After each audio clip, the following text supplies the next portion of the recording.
democracy in recent years, and much of this controversy is connected to the war in Iraq. So let me be clear. No system of government can or should be imposed by one nation by any other. And it's this statement that may be part of the reason why there's little support for a no-fly zone. But the statement is not a doctrine. As popular uprisings have spread, the White House has talked often with the leaders of such countries as Egypt, Oman, Yemen, and Jordan in recent weeks. Not so with Libya, mainly because U.S.-Libyan ties are not well developed. Obama's preference to deal with each crisis on an individual basis could instead be the policy of his presidency, at least for now. Rosalind Jordan, AlJazeera, Washington. And joining me now is Jendai Frazier. She was the U.S. Assistant Secretary of State for African Affairs in the Bush administration. Thanks very much for being with us. So quite a few meetings taking place right behind us, in fact, about Libya. What kind of conversations are being had, and who is influencing President Obama when it comes especially to this particular point of the no-fly zone? What should and shouldn't he do about that? Well, the first thing he has to do is figure out what's going on the ground. So the intelligence branch will be very important in that meeting, trying to give a real picture of the nature of the conflict. Secondly, obviously, the Defense Department will be key in terms of defining and limiting the military options. Typically, our military does not want to go to war, do not want to carry out a no-fly zone. They wouldn't want to have that option on the table, but obviously they're planning because the president wants to. What kind of fault lines do you think then are opening up for President Obama if there seems to be this kind of push and pull between what the White House might be saying, what state might be saying, what the neoconservatives might be saying, for example, and what the Pentagon is clearly saying? And in fact, what the divisions are within the White House as well, because there will be some who will want to use military force to stop a humanitarian crisis and to stop crimes against humanity, and others who will not. So I think that he has to... But is it about that, though? Yes. I mean, is it solely about a humanitarian intervention here? I mean, for example, does morality come into it? Or is it really the United States on a much broader level kind of weighing its national strategic interests in the region and also its very difficult and bloody history in that part of the world as well? Well, it's definitely weighing its national strategic interests, but one of those strategic interests is to stop a humanitarian crisis and to meet their obligations to stop crimes against humanity. So they will define that in their national interests. The question will be, what's the best way to define, how will they frame that intervention? Some may frame it as solely a humanitarian intervention, which would mean, in fact, just providing assistance. So not doing a no-fly zone. Others might define it as, in fact, stopping crimes against humanity, our obligation under international treaty, and so they would probably want a no-fly zone, or looking at other options like financing and arming the rebel forces and not putting U.S. forces on the ground. And so the military would go towards not putting military forces on the ground, whereas people in a sea. What do you think, though, as part of all of this kind of overall conversations that are going on, what's Obama's approach? I mean, I know it's probably not fair to sort of talk about an Obama doctrine in the same sense that you could talk about, you know, a Bush doctrine. What is Obama's approach to all of this? Well, President Obama has challenges here because he's gotten pretty far out ahead by saying that Gaddafi has to step down, that he's lost moral and legitimacy to govern.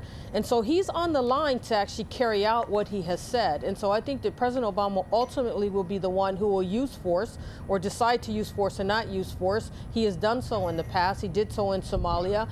And so I think he's really trying to define the mission, you know, and to make it a discrete mission so that it doesn't lead into... How could it possibly be a discrete mission, though? I mean, it never is. Once you go to military force, whether it's just arming rebels or it's carrying out a no-fly zone, it cannot be discrete. But they will try to define it at the planning table as such so that they can put the limits on the use of force. So Yes, sorry. Okay. We had a little bit more time. Jendai Frazier, thank you very much for talking with us here on AlJazeera. Sure, thank you. And that's it from Washington for now. I'll be back with more news a little later on in the program. Now back to Doha. Thanks very much indeed for that. Now, the Egyptian army has begun taking down tents in Cairo's Tahrir Square. The square was the scene of violent confrontation on Wednesday between armed men and a few hundred protesters who were staging a sit-in. Witnesses claim that a group of, quote, thugs attacked the demonstrators. They reportedly carried knives, machetes and whips. The army has detained some of the people involved. The death toll from Tuesday night's clashes between Muslims and Coptic Christians in Cairo has risen to 13. The violence has prompted further protests by Copts in the capital. Charlie Angelo reports. Come join us. That's the cry from Egypt's Coptic Christians after a night of bloodshed in Cairo. More than a dozen Christians and Muslims are dead, killed by gunshot wounds, and more than 100 injured after violent clashes between the two communities. They attacked us last night. More than 300 were injured and more than 5 have been killed. Who will be happy with this? On Tuesday, hundreds of Copts blocked highways across Cairo in protest against a Muslim attack on their church in Seoul. They themselves were then set upon by a group of Muslims, and the two sides fought pitched battles for almost 4 hours. The scene of the fight still smouldering a day later. Egypt's Supreme Council has promised to rebuild the church burnt on Saturday, but protesters say bricks and mortar are not the issue. They feel discriminated against and blame the government for not confronting the sectarian tensions, only now reappearing as the euphoria of the revolution wears off. We want a law which says if someone commits a crime, he will be punished, whether he is Muslim or Christian. As Copts, we have never destroyed a mosque, because our religion has taught us to be forgiving. The rising unrest between the two communities is now putting extra strain on the military. As the new government meets for the first time, restoring law and order and addressing this growing violence will be top of their agenda. But until they see real change, Egypt's Coptic Christians continue their call for equal rights in a Muslim-majority country. Charlie Angelo, Al Jazeera. Joining us now is Mina Gerges. He's an Egyptian Copt who's been at the protests. Thank you very much indeed for being with us, sir. Can you tell me what you witnessed? Well, I went this morning to see the casualties because I heard there are many casualties there. So I went to the local hospital there because there is a hospital who is inside this poor district. What we witnessed is that all the casualties have been referred to other hospitals, and there were about 85 casualties, and there were 10 dead. Later on, the number rose up into 13 because some people were dead in the hospitals. Do you know what happened? I mean, do you know what caused the deaths? I mean, was it the protesters killing each other, or was there involvement from the security forces that resulted in deaths?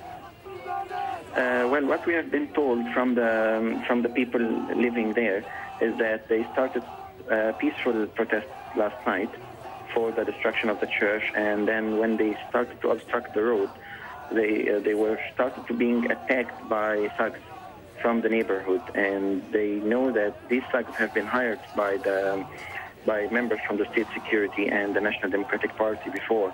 And what proved them, they showed us the cartridges used, what they found in the body of the victims, and these cartridges were from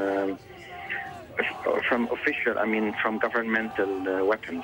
That's what they showed. So, who would be behind this, in your opinion? I mean, who would be trying to orchestrate this